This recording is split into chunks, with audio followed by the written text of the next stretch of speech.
मशहूर मुस्लिम लीडर जिन्हें साजिश के तहत सजाए मौत दे दी गई। ये मुस्लिम लीडर एक वक्त पूरी दुनिया की राजनीति का केंद्र बिंदु थे। इनके फैसले दुनिया का रुख बदल दिया करते थे। वर्चस्व की लड़ाई में जब दुनिया इनसे जीत नहीं पाई तो इन्हें साजिश के तहत मौत के घाट उतार दिया गया। साजिश के तहत शहीद किए गए मुस्लिम लीडरों की लिस्ट में पहला नाम सद्दाम हुसैन का आता है।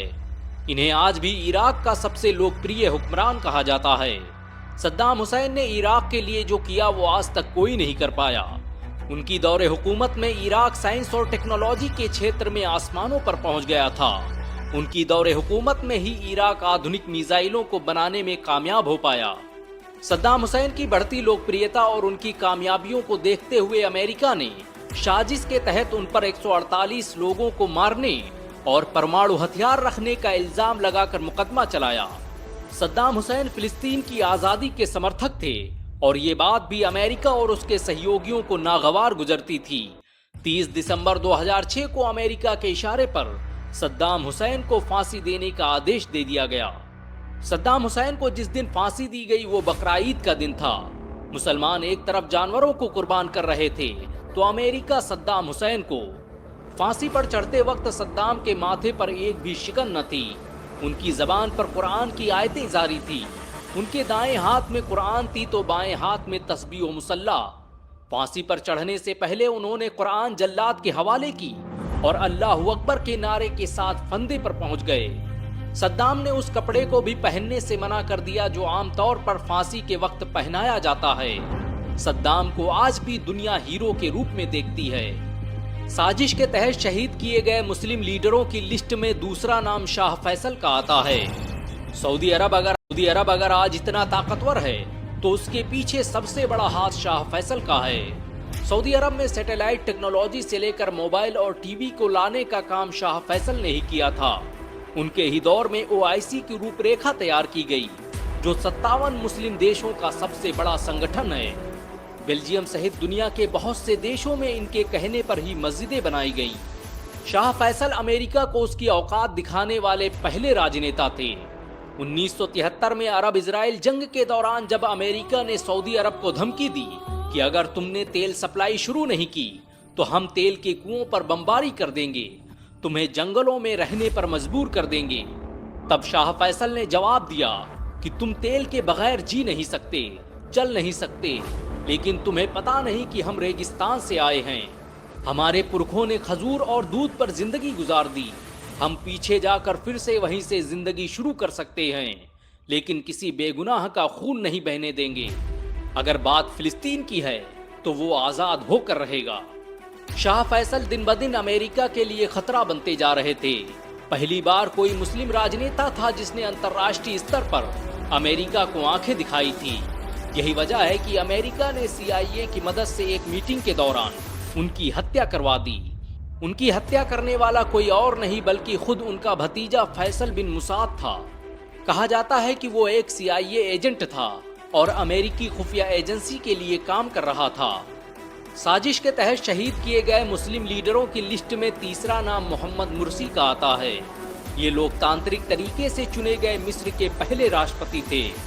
मोहम्मद मुर्सी ने राष्ट्रपति बनने के बाद मिस्र में इस्लाम के प्रचार प्रसार का बड़े पैमाने पर काम किया और उनकी यही अदा मुस्लिम विरोधी देशों को पसंद नहीं आई। मोहम्मद मुर्सी खुद एक हाफिज कुरान थे और उन्होंने मिस्र को इस्लामी विचारधारा के तहत चलाने की कोशिश की और उनकी यही कोशिश उनकी मौत की वजह बन गई।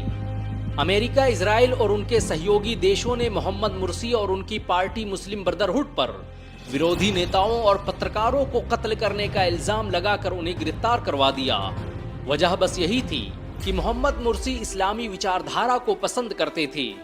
मोहम्मद मुर्सी सहित 105 नेताओं पर कत्ल का मुकदमा चला और फिर उन्हें अचानक बगैर बताए फांसी के फंदे पर लटका दिया गया। मोहम्मद मुर्सी दुनिया के पहले राष्ट्रपति थे जिन्होंने नासा में काम किया। ये नासा के स्पेस शटल को बनाने वाले वैज्ञानिकों में से थे। इन्होंने कई सालों तक मिस्र की अल ज़काज़िक यूनिवर्सिटी में अपनी सेवाएं दी। साजिश के तहत शहीद किए गए मुस्लिम लीडरों की लिस्ट में चौथा नाम मुअम्मर कज़्ज़ाफ़ी का आता है। मुअम्मर कज़्ज़ाफ़ी तानाशाह थे, डिक्टेटर थे, क्या थे, इस पर बहस बाद में।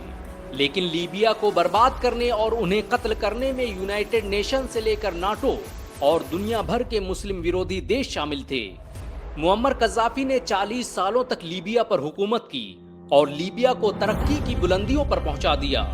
वो दुनिया के उन राजनेताओं में से थे जिन्होंने कैपिटलिज्म और कम्युनिज्म को रिजेक्ट कर एक नई पॉलिटिकल थ्योरी को जन्म दिया और बताया कि कैसे इस्लाम दुनिया की तरक्की की वजह बन सकता है। कज़ाफी के इन्हीं विचारों और उनकी लिखी गई द ग्रीन बुक के बाद ही उनके खिलाफ साजिशों का सिलसिला शुरू हुआ और फिर 2001 में आंदोलनकारियों द्वारा उनकी हत्या करवा दी गई। जिस समय मुअम्मर कज़ाफी को कत्ल किया गया उस समय लीबिया अफ्रीका महाद्वीप का सबसे विकसित देश था। कज़ाफी के शासन में ना तो बिजली का बिल पड़ता था और ना ही बैंकों में ब्याज, शादी के लिए वजीफा मिलता था, खेती के लिए मुफ्त बीज और संसाधन दिए जाते थे और तो और लीबिया पर कोई विदेशी कर्ज नहीं था। लेकिन आज लीबिया पूरी तरह से बर्बाद हो चुका है। साजिश के तहत शहीद किए गए मुस्लिम लीडरों की लिस्ट में 5वां नाम यासिर अराफात का आता है। यासिर अराफात ने अपनी पूरी जिंदगी फिलिस्तीन की आज़ादी और उसकी संप्रभुता के लिए कुर्बान कर दी। उन्होंने दुनिया के हर बड़े मंच पर फिलिस्तीन की आज़ादी की मांग की। उन्होंने फिलिस्तीन की आज़ादी के लिए पैलेस्टाइनियन नेशनल अथॉरिटी जैसे संगठन की स्थापना की जो आज भी फिलिस्तीन में आज़ादी की जंग लड़ रहा है। यासिर अराफात नोबेल प्राइज जीतने वाले पहले फिलिस्तीनी मुसलमान थे। यासिर अराफात भारत के सबसे बेहतरीन दोस्तों में से थे। वो इंदिरा गांधी को अपनी बहन मानते थे। अराफात पहले शख्स थे जिन्हें किसी राष्ट्र का लीडर न होते हुए भी संयुक्त राष्ट्र में भाषण देने के लिए आमंत्रित किया गया। यासिर अराफात की लोकप्रियता और उनके अंतर्राष्ट्रीय प्रभाव को देखते हुए वर्ष 2004 में इजराइल ने पोलोनियम जहर देकर उनकी हत्या करवा दी। यासिर जब तक जिंदा रहे इजराइल कभी फिलिस्तीनियों का नरसंहार नहीं कर पाया। अगर वो थोड़े दिन और जिंदा रहते तो फिलिस्तीन आजाद हो चुका होता। इन सब के अलावा अनवर सादात, मोहम्मद नजीबुल्लाह, हुस्नी मुबारक और उमर मुख्तार जैसे बहुत से राजनेता और लीडर गुजरे जिन्हें साजिश के तहत मौत के घाट उतार दिया गया। आज भी अगर कोई मुस्लिम राजनेता खुलकर अपने अधिकारों या दुनिया भर में मुसलमानों पर हो रहे अत्याचारों की बात करता है तो विरोधी देश या तो वहां पर सत्ता परिवर्तन करवा देते हैं या फिर उसे मौत के घाट उतार दिया जाता है। तुर्की जैसे देश में रज्जब तैयब एर्दोगान के खिलाफ रचा गया षड्यंत्र इसका सबसे बड़ा उदाहरण है। वैसे इनमें से किस लीडर ने आपको सबसे ज्यादा प्रभावित किया? नीचे कमेंट में जरूर बताएं।